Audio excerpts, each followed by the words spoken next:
Hey guys, welcome to Zelda Dungeon. This is Zelda Discussion, and I am your host, Bastion.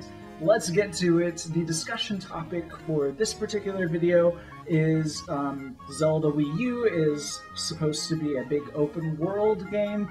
Is that even something you guys want? So Sharp Clawsaurus says, yeah, I do want it to be an open world game. I've been waiting for an open world Zelda for years now. Take Wind Waker, for example. When you beat that game, you've probably only seen a fraction of the locations and islands in the game. You don't have to go see them, but you can go see them if you want to.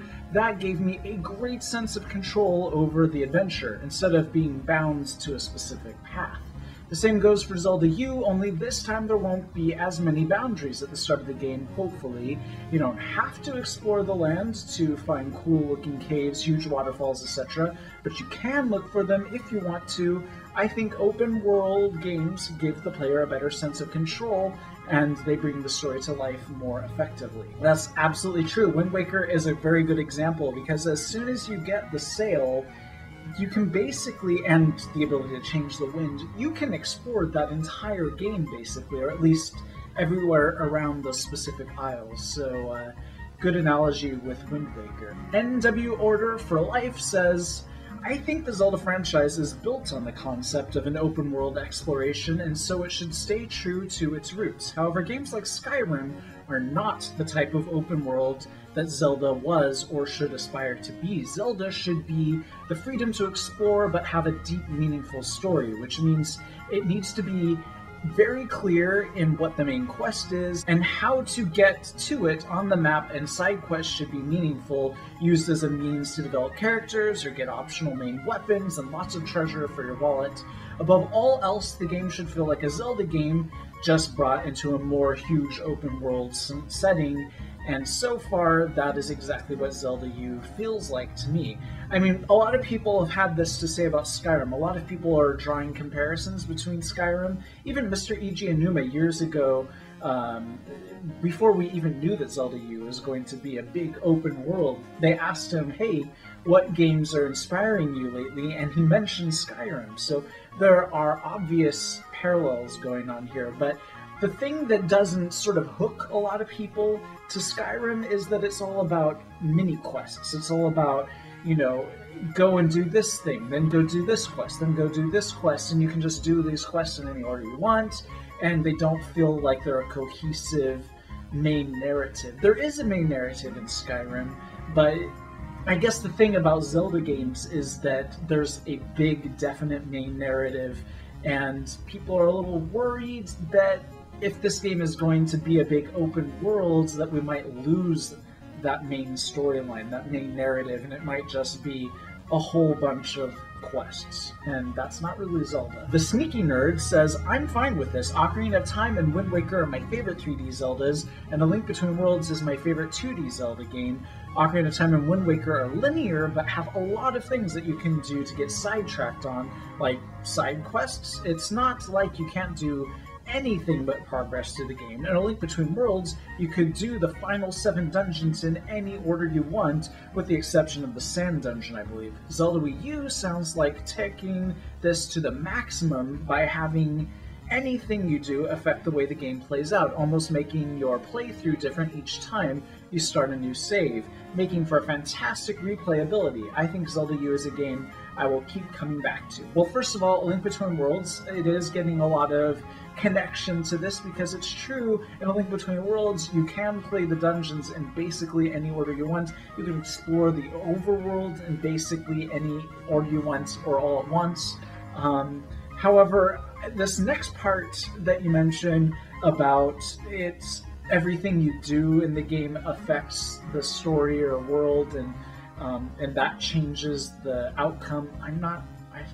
Maybe I missed something, but I don't remember that being a developer quote that I read anywhere. So again, maybe I missed something, I'm completely forgetting something. You guys let me know down in the comments. Our next comment comes from somebody who I think is inspired by Okami, which is a fantastic game, but I'm terrible at pronouncing this name, so bear with me, but Amaterasu Usartama. I feel like the balance is the way to go. Games like A Link to the Past or Wind Waker let you explore much of the overworld from the beginning while still being story-driven and retaining direction. I don't want it to turn into Skyrim, where the game scales with your level, since you don't have to do even 2 missions of the storyline.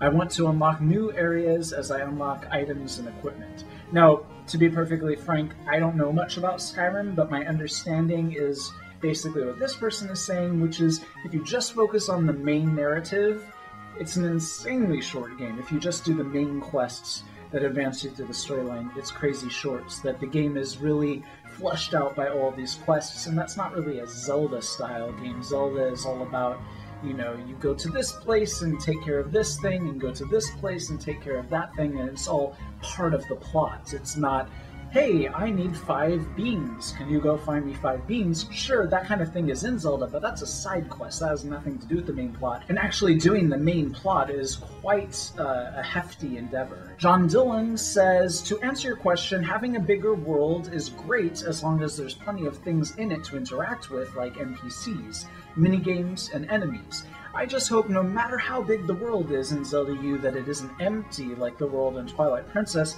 and that it doesn't make the storyline too short. Most of the time when a game with a huge open world is created, a good storyline is sacrificed. And as a big of a Zelda fan that I am, I prefer things to be equal. Huge open world with an equally huge storyline to go with it.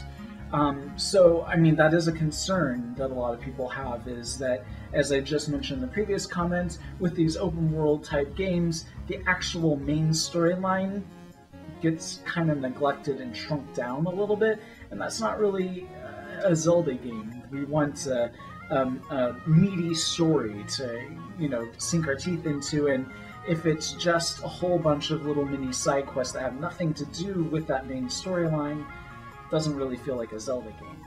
Alice Liao, pardon me if I mispronounced that, says, an open world for Zelda U could be a good idea because, in my opinion, Legend of Zelda is all about exploration and story.